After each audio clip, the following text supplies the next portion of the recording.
MTTB Music Podcast.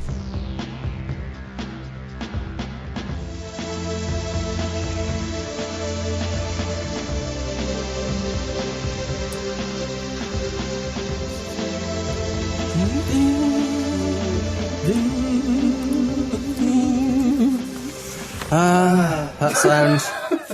It must mean it's episode 11. Wow, episode 11. Yeah. 2015. That was quite some year. It is, but we'll discuss that. We'll talk about that another time. In a couple of podcasts' time. Yeah, we will. We've got a Christmas podcast and all that to come yet, or not, as the case with me. Yeah. But however, to the matter at hand. This month, we have, as per usual, 6 albums for you to hear us waffle about. Dave Gahan and Soulsavers, Angels and Ghosts. Little Mix, Get Weird. Oneohtrix, Point Never. Garden of Delete. Derrhunter, Fading Frontier. Anna von Hausswolff, The Miraculous. And Grimes, Art Angels. So we shall start off with our friend from The Mode, with his second outing with the Soulsavers. Yeah. Angels and Ghosts. Pete. You expect me to like this one, don't you? I don't know. This album, it took me a fair few listens before it really clicked with me. It's short, which is good. Allowed for several listens. In fact, several short albums in this podcast. Yeah. What troubles me? Let's start with what troubles me on this. What troubles me on this is it's the second album with Soulsavers. I actually thought the first collaboration, The Light, The Dead Sea, hit a really good mix of folk and sort of contemporary indie, with obviously references back to Dave's other band, Mother Band, and I thought that was a really good mix. What troubles me with this album, and it's very subtle, it's actually in the title of the record. Dave Gahan gets the listing. Yes, it was kind of Soulsavers featuring Dave Gahan first time around, wasn't it? Yeah, this is Dave Gahan and Soulsavers, so you kind of feel like that this is a collaboration the other way. And I actually thought the album to which we just referred, the first album they collaborated on, was probably one of Dave Gahan's best solo, inverted commas, efforts. Yeah. Whereas I feel with this album, the rock kind of took over. And lyrically for me, it worked well at times. And then at other times, I just found that it wasn't quite enough. Now, this sounds very, very negative. Probably because I'm going to be quite negative this podcast. I think this is the podcast that broke me. So actually, this is one of the better albums of the podcast, in my view. He's saying this is the album that broke him. Remember, we reviewed the Death Heaven album just the other week. No, this is the podcast that broke me. The Death Heaven album we will return to, I'm sure, at some stage. So, I mean, overall, though, a solid record. Solid is the first thing I wrote down on my piece of paper about this album. Absolutely. I think I need a few more listens yet. It's somehow wound up on my Christmas list, so no doubt, for the sake of completion, no doubt I will listen to it many times again and come back to me next year and ask me what I think of it then. I'll probably give a more positive review. I think it worked brilliantly live as well. Yeah. But for me, a solid record, but one that I found very difficult to engage with. I am pretty much going to agree with everything you said there. Yes, solid was the thing I thought. I've listened to this, I think, three times all the way through. And on each listen, I've kind of come away thinking pretty much the same thing, thinking, yeah, it's all right. I can't really kind of fault it particularly. It's, if you pick any track of it and play it, you're thinking, yeah, it's all right. But nothing really sets my will on a light. And as you say, it's not a patch on their first collaboration together, which was a genuinely interesting and engaging record. Yeah. And one that I have come back to absolutely several times. I'm not sure I would come back to this record, particularly. I might have to if it's present. So, because of that, I kind of, I wanted to like it more than I actually do. I kind of ended up thinking, yeah, it's fine. Yeah. Yeah. Yeah, that's exactly. I was quite excited at the prospect of another Soulsavers Dave Gahan record, but actually, and based on the first one being such a great record, actually, I was a little bit disappointed. Yeah, sorry, Dave. Sorry, Dave, because obviously we love everything else you do. Yes. Except that second solo album. That was a bit iffy too. Yeah. Maybe it's the curse of twos. Maybe it is. Yes. Never make second records, Dave. Speaking of second records, actually, it's not, because it's the third. Yeah. We have the third album from Little Mix, who won, I can't remember which season of X Factor they won, but they won X Factor, I think, didn't they? Yeah, they won it. They won the year, didn't they win the year One Direction didn't win it? Yeah, it was the last year I watched it. Yeah. As a going concern. Anywho, whatever year that was. Yeah, anyway, the main reason we're reviewing this album is because my daughter likes this record. Oh, really? So hey, that's the main reason. So this is one of two albums in the podcast that I have played in the house. This was the one that I was allowed to keep on. Ah, okay. We'll get on to the one I wasn't allowed to keep on a bit later in the podcast. Brilliant. But anyway, seriously, so it's the third album from Little Mix. I have to say, I think this album kicks off really, really strongly. I think the first the first two songs are the two singles that have been out, Black Magic and Love Me Like You, which I think are both really great singles. I said that I've had both these songs played incessantly in this household for the last few months, so therefore I've not had any choice but to conform. Yeah. But I actually do genuinely think Black Magic's a fun song. Weird People, which then is the third track on the album, is kind of almost like had me reminded of the kind of Pointer Sisters, kind of 80s kind of Pointer Sisters type thing. Had that kind of vibe to it. Again, I quite like that. From then on, the album gets a bit patchy, shall we say? Yeah. And it's all, it's fine. It's for what it is. It works perfectly well. The songs are okay. Some of them are quite catchy.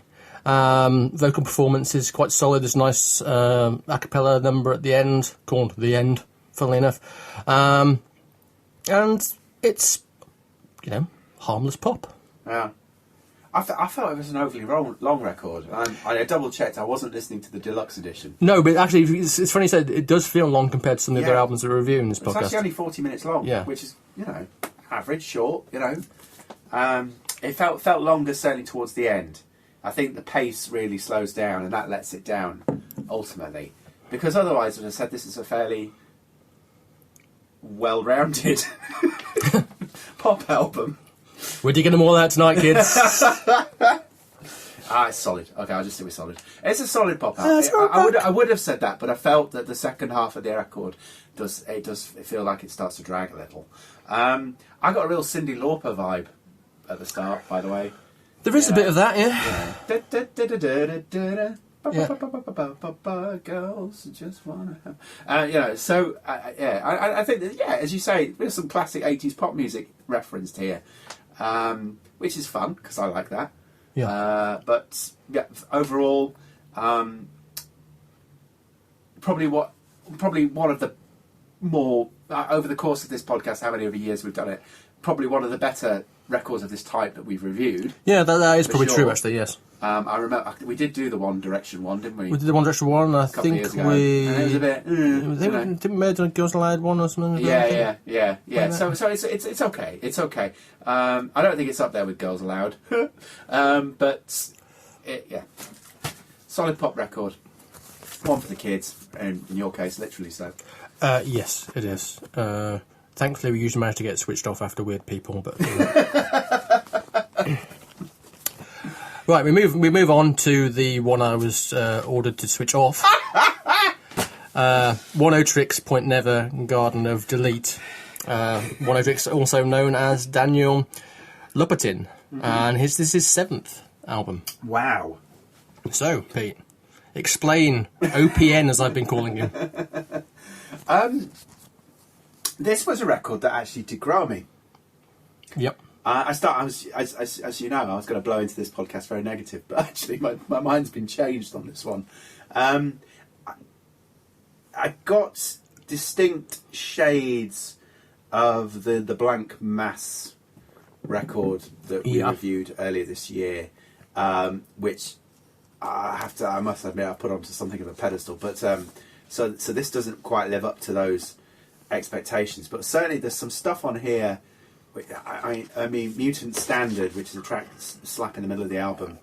I got a real sort of mid-90s Prodigy techno, I mean old school. Yeah, I guess so. Yeah. On that, which I really enjoyed, and some of the sort of, they're not separate tracks as such, but some of the little linkages, you feel like they're going to grow into something really great, and then it just sort of falls. Yeah, back. bizarrely, one of those links. I think it's the third track, which I think they're doing, is kind of a kind of bizarre kind of sample of John Martin. Solid Air, solid Air, but kind of tweaked so you can't like that.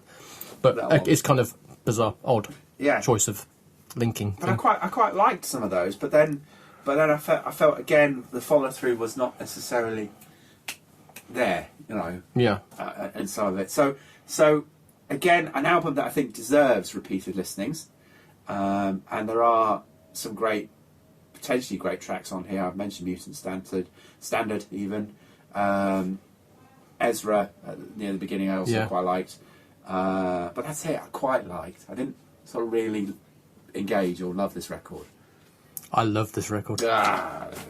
This is the album I've listened to most in this podcast. Really? I've listened to it a lot. That surprises me. Yeah, no, I really, really like this record. Yeah?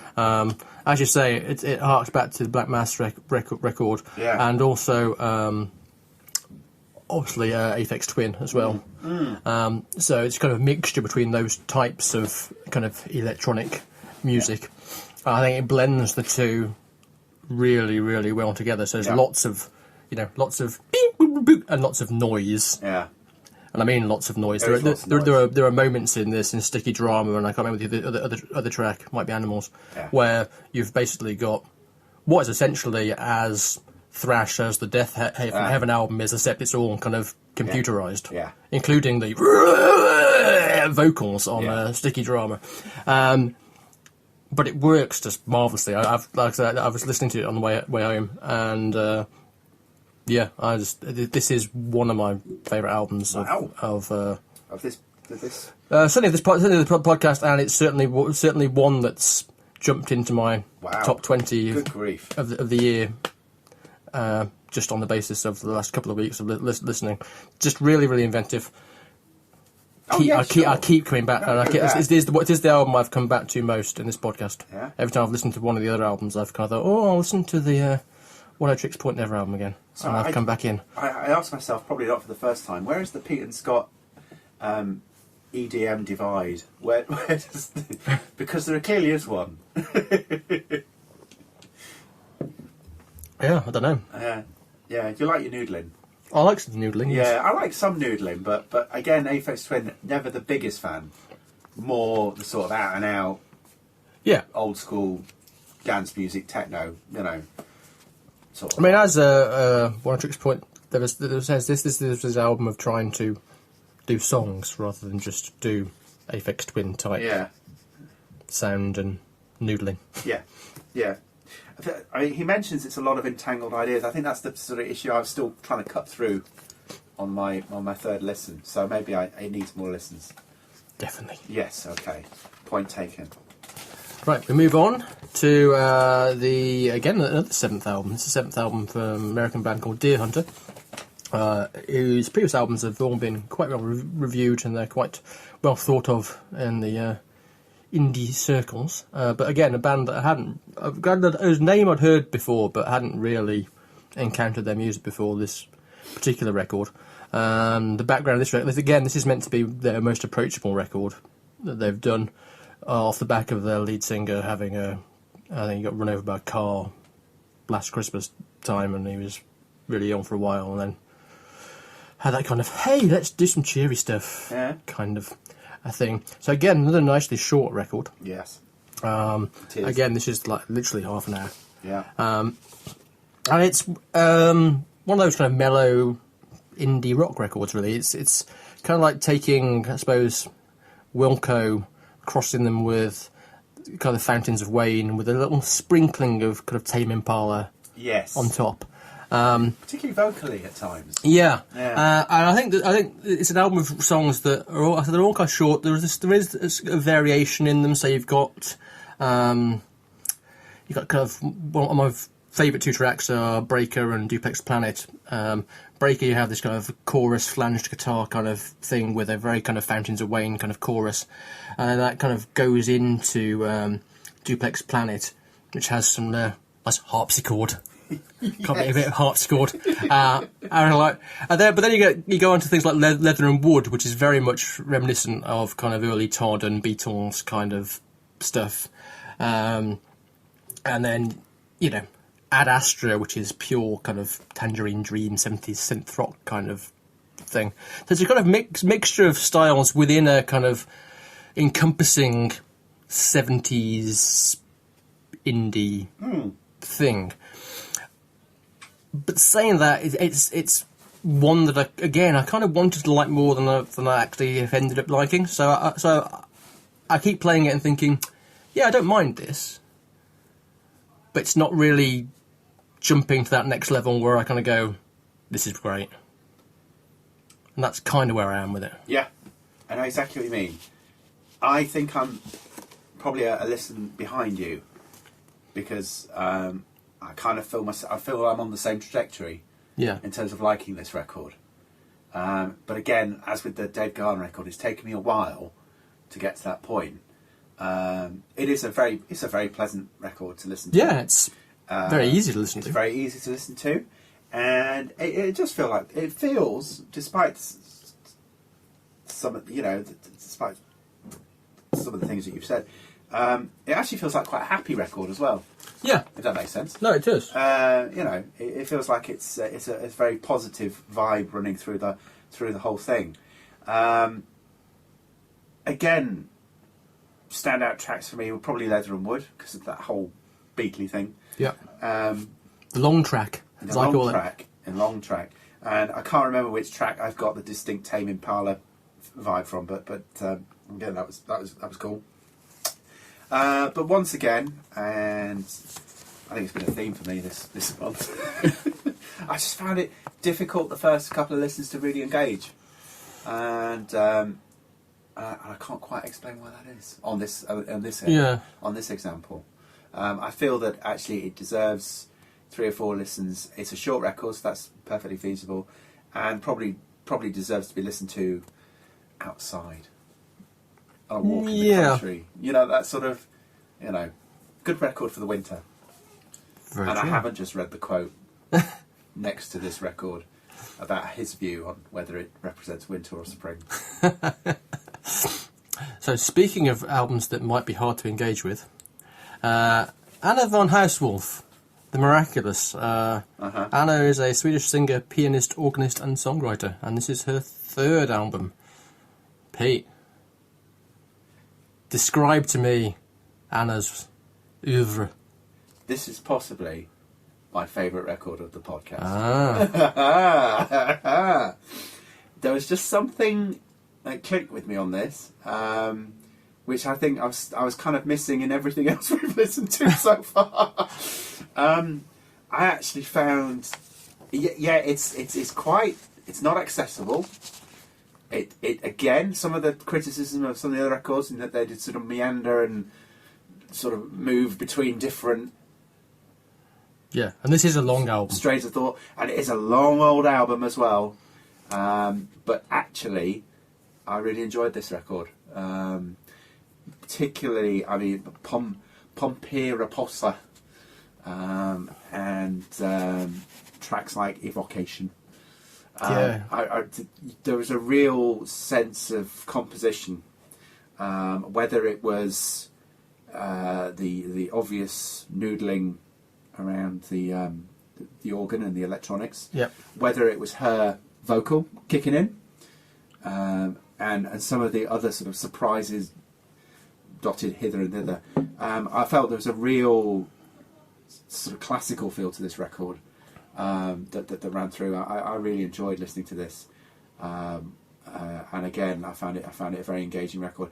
It doesn't quite hit the heady heights of Susanna Sundfør, no, which we reviewed earlier this year. It kind of reminded me of that, though, at times. Yeah, there's certainly maybe it's a Nordic thing. Yeah, I think it possibly is.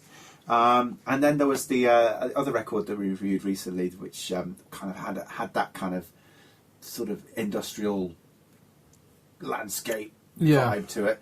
But I found this really, I really enjoyed listening to this.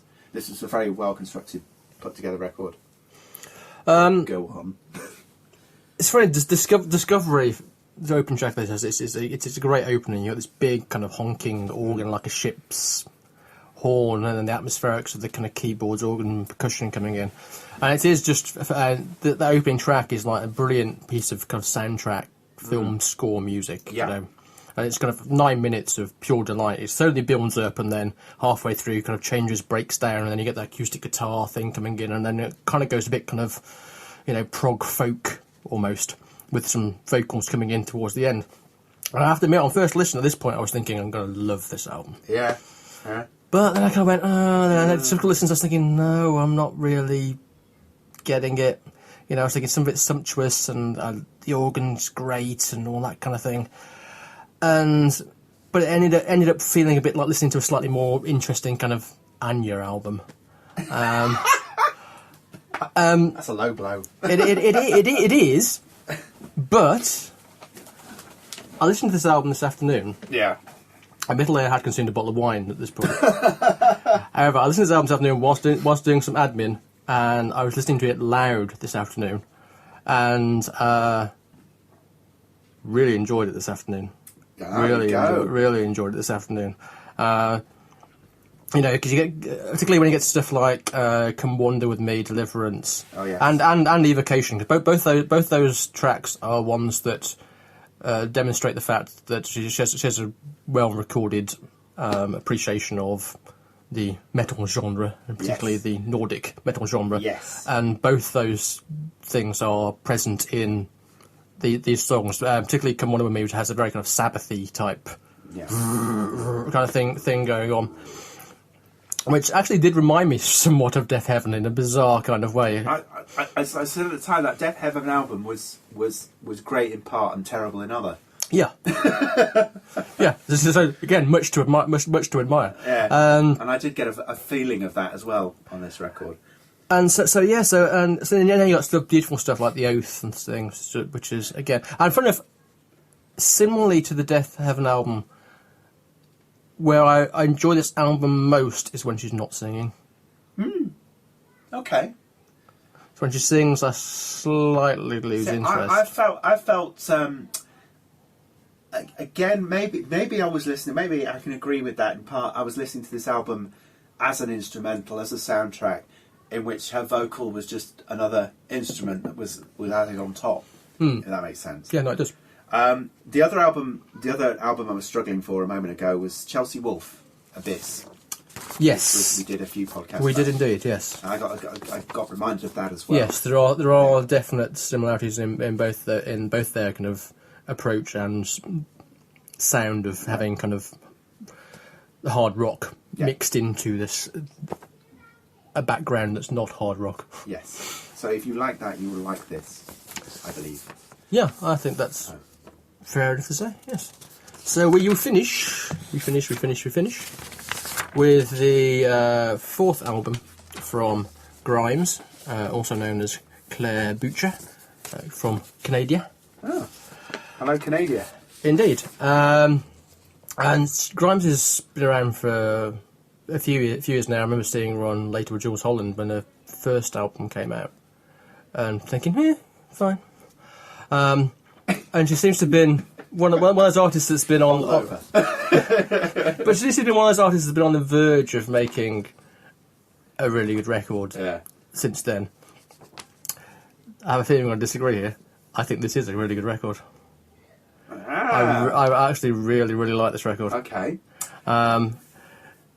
Totally her thing. She wrote it, played it, produced it, engineered it. Everything that's on it pretty much is her, except for there's a couple of guest vocals.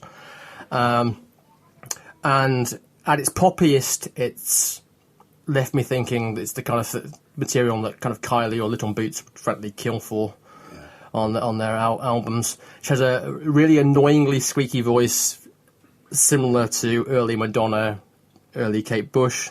But to be fair, she exploits and plays with this fact quite nicely, particularly on the song Kill vs. Maim, where there's some great screeching and kind of Betty Boop kind of treatments of her voice, so it ends up sounding like Aqua meets the Go Team, including a kind of wonderful chanty cheerleader bit as well on kind of B-E-H-A-V-E, aggressive, which I just love. And it's just full of joyous pop music. So you got California, which is bubblegum pop at the start, which is really just throwaway. Could quite easily have been Aqua, frankly. You've got Pin, which is a great pop song. Easily, which could have been a Lady Gaga track. Flesh and Blood, which is, for me, one of the best songs of the year. Current single, just brilliant. Scream, which is a collaboration with Taiwanese rapper Aristophanes, which has a nice bit of kind of thrash metal also thrown in towards the end of it, under the mix as well. And I think it's just a inventive, enjoyable pop record. So I really, really like it. And again, it's along with the OPN album, it's the one that I've been coming back to after the first couple of listens. Actually, I agree. Ah. Yeah. No, I started the podcast this way, so why don't I finish it this way? Beginning with the negative, I just felt that towards the end of the record, it does suffer towards the end, yes. It does suffer. I started to lose interest. I would have quite easily canned the last 3 tracks. Yeah, so that's what it went on. But other than that, I actually thought it a very strong opening half, 2/3. Very inventive pop music. It was Charlie XCX that we reviewed right at the start of the year. Yeah. I feel this is a much better version of that. I'm not sure. I've listened to the Charlie XCX album again the other day, actually, and I still really rate that as well. Yeah. Okay. So I actually put it above that. I certainly put it above the Little Mix album because, in terms of pop records that we've listened to on this podcast this week, surely. So there's a lot here to enjoy, and I mean, I've touched on the strengths. I've mentioned the one weakness, but actually, this was a really good pop record. It was inventive. It's a record I can see myself returning to again. As I've alluded to already, it's probably not my favourite. But it's probably a close second. So there you go. Yeah, it's probably for me. It's probably possibly second, possibly third, or maybe even pushing. Oneohtrix Point Never as my album of the podcast. Oh, there you go. Divergent views on a par, although obviously both very different records. Yeah. So I think between us we've name checked about 4 records there. Yeah. From this particular session that we enjoyed. Indeed. But that's the kind of year it's been. Yes, it has. Obviously, we'll speak more about this. We'll speak more about that next time. Or the time after. After that. Yes. Yeah. But generally speaking, it has been a good year for music. It has been a very good year. More on that later. Till then. Until Christmas. Yes, until our Christmas podcast. Indeed. We're doing Christmas? Yeah. Yeah? Couple of weeks' time, we're doing Christmas. Excellent. Sort of. No little drummer boy? We shall see. Pum. And on that, we'll leave.